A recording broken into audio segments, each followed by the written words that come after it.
반갑습니다. 지식레이더입니다.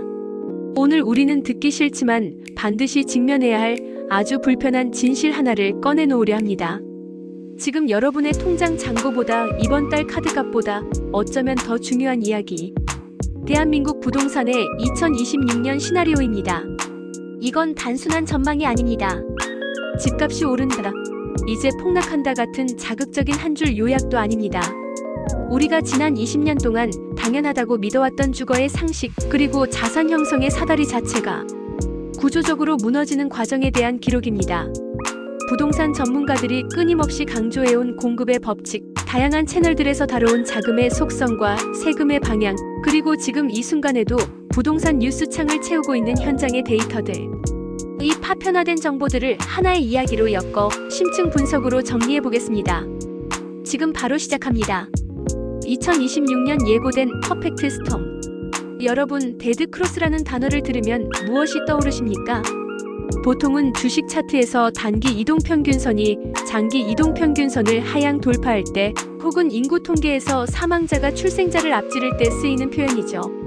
그런데 2026년 대한민국 부동산 시장에는 그 어떤 차트보다 잔인한 데드크로스가 이미 발생했다는 것이고, 그것은 바로 역대 최악의 공급 곡선이 수년간 누적된 수요 곡선 아래로 교차하여 내려간다는 사실입니다. 여기서 중요한 팩트부터 짚고 가야 합니다. 아파트는 공장에서 찍어내는 라면이 아닙니다. 땅을 매입하고 각종 인허가를 거쳐 착공에서 입주까지 최소 3년, 길면 5년 이상이 걸립니다. 즉 2026년에 입주하는 물량은 이미 과거에 결정된 숫자라는 겁니다. 2021년부터 2023년 사이 당시 시장 상황이 기억나시나요? 급격한 금리 인상, PF 시장 경색, 공사비 폭등, 노사 갈등. 전국 곳곳에서 크고 작은 현장들이 멈춰섰고 착공은 역사적으로 위축됐습니다. 그 결과는 숫자로 명확히 드러납니다. 네이버 부동산과 국토부 자료를 종합하면 2026년 서울 아파트 입주 예정 물량은 약 2만 가구 안팎. 전문가들이 추산하는 서울의 연간 적정 수요 최소 4만 가구의 절반 수준입니다. 그런데 이 공급 절벽 위에 더 큰 폭탄 하나가 겹쳐집니다. 바로 다주택자 양도세 중과 유예의 종료입니다. 팔고 싶어도 세금 때문에 못 팔고, 사고 싶어도 물건이 없어서 못 사는 시대. 거래 증발의 시대가 열리는 겁니다. 오늘 지식레이더에서는 이 모든 조각을 하나로 맞춰 2026년 우리가 마주하게 될 부동산의 민낯을 끝까지 파헤쳐 보겠습니다. 공사비 폭등의 진실과 공포의 비용. 먼저 아주 근본적인 질문부터 던져보죠. 왜 새 집을 안 짓는가? 많은 분들이 이렇게 생각합니다. 자재값 올라서 그런 거 아니야? 절반은 맞고 절반은 틀렸습니다. 문제의 핵심은 보이지 않는 비용. 우리가 분양가에서 절대 항목으로 보지 못하는 공포의 비용에 있습니다. 대부분의 건설사는 수천억 원 규모의 PF 대출로 사업을 진행합니다. 금리가 높아진 환경에서는 하루 이자만 수억 원에 달하는 현장도 결코 드물지 않습니다. 이 구조에서 공사가 단 하루라도 멈춘다면 어떻게 될까요? 건설사는 곧바로 유동성 위기, 심하면 도산의 문턱에 서게 됩니다. 그리고 현장에서는 이 약점을 정확히 파고듭니다. 준법 투쟁이라는 이름 아래 안전 규정을 극단적으로 해석해 장비를 멈추고 정체를 알 수 없는 민원으로 인허가를 지연시키는 방식들.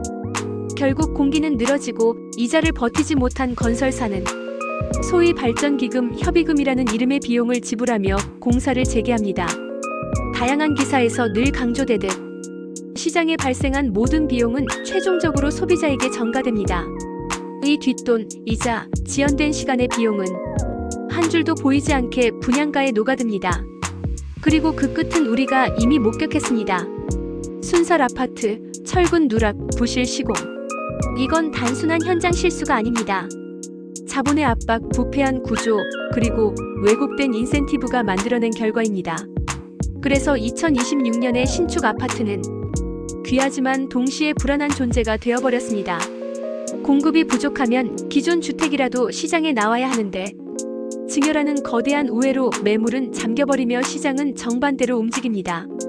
2026년 5월 9일 수차례 연장되어 왔던 양도세 중과 유예가 종료됩니다. 이제 3주택 이상 다주택자가 서울에서 주택을 매도할 경우 실효세율은 최대 82.5%까지 치솟습니다. 10억을 벌어도 8억 2천만 원을 세금으로 내야 하는 구조. 여러분이라면 팔겠습니까? 바로 이런 시점에서 매물 잠김 현상이 발생하는 것이지요. 자산가들은 감정이 아니라 계산으로 움직입니다. 그들은 매도를 포기하고 증여라는 우회로를 선택합니다. 실제로 강남, 서초, 송파를 중심으로 주택 증여 비중은 역대 최고 수준을 기록하고 있습니다. 부모가 자식에게 집을 물려주는 순간 그 집은 시장이라는 바다에서 10년 기간 동안 사라지게 되는 것이지요. 결국 규제는 가격을 잡기 위해 만들어졌지만 시장은 매물을 말려버리는 방식으로 반응했습니다. 수요는 그대로인데 물건만 사라지니 거래량과 상관없이 신고가만 찍히는 기형적인 시장이 탄생하게 되는 것이지요. 팔 사람도 없고 사야 할 집도 없는데 가격은 상승하는 상황. 이것이 2026년 서울의 부동산 현실입니다. 전세의 종말, 렌트푸어의 시대. 매매 시장이 얼어붙으면 전세라도 안정되어야 할 텐데 현실은 더 가혹합니다. 대한민국 주거 사다리의 핵심이었던 전세제도 자체가 붕괴되고 있습니다. 집주인들은 더 이상 전세금으로 대출을 갚지 않습니다. 대신 높아진 보유세, 급증한 건강보험료, 각종 세금을 충당하기 위해 월세를 올리기 시작합니다. 내가 국가에 내는 세금, 세입자에게 월세로 더 받아야겠다. 이것이 바로 조세 전가 현상입니다. 여기에 전세 사기 트라우마, 전세 대출 규제까지 겹치며 세입자들은 선택권 없이 월세 시장으로 밀려납니다. 이것이 전세의 월세화 현상입니다. 매달 200만원, 300만원씩 빠져나가는 주거비는 서민의 자산 형성 속도를 근본적으로 무너뜨립니다. 저축은 사치가 되고 내 집 마련은 신기루가 됩니다. 결국 평생 월세를 내며 살아가는 렌트푸어라는 새로운 주거 계층이 탄생하게 되는 것이지요. 지방은 더 심각합니다. 미분양으로 인한 건설사 부도, 멈춰선 유령 아파트, 인프라가 무너지면 수요는 사라집니다. 서울은 아파트 공급 부족으로 가격이 폭등하고 지방은 아파트를 찾는 사람이 없어 공동화로 붕괴되는 부동산 초양극화의 시대가 되고 있습니다. 이제 대한민국 부동산은 하나의 시장이 아닙니다. 집중되고 있는 서울 부동산 시장과 소멸해가고 있는 지방 부동산 시장. 이렇게 완전히 다른 두 개의 시장이 존재하게 되는 것이지요. 그렇다면 이 거친 파도와 폭풍 속에서 우리는 무엇을 어떻게 해야 할까요? 지식레이더가 제안하는 3가지 생존 전략입니다.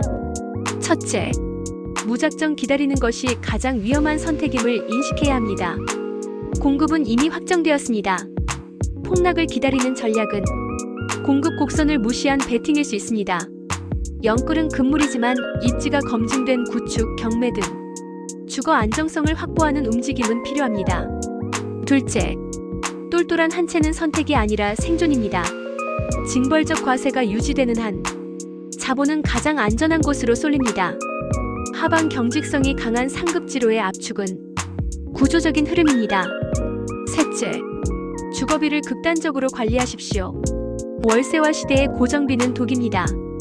정책자금, 공공임대 모든 수단을 활용해 주거비를 낮추고 그 차액을 반드시 자산 형성에 재투자해야 합니다.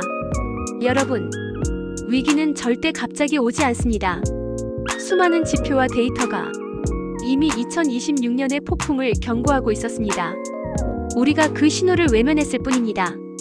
정부의 규제와 시장의 논리가 충돌하는 그 틈에서 항상 고통받는 것은 준비되지 않은 개인이었습니다. 거래가 멈추고 집이 사라지는 2026년.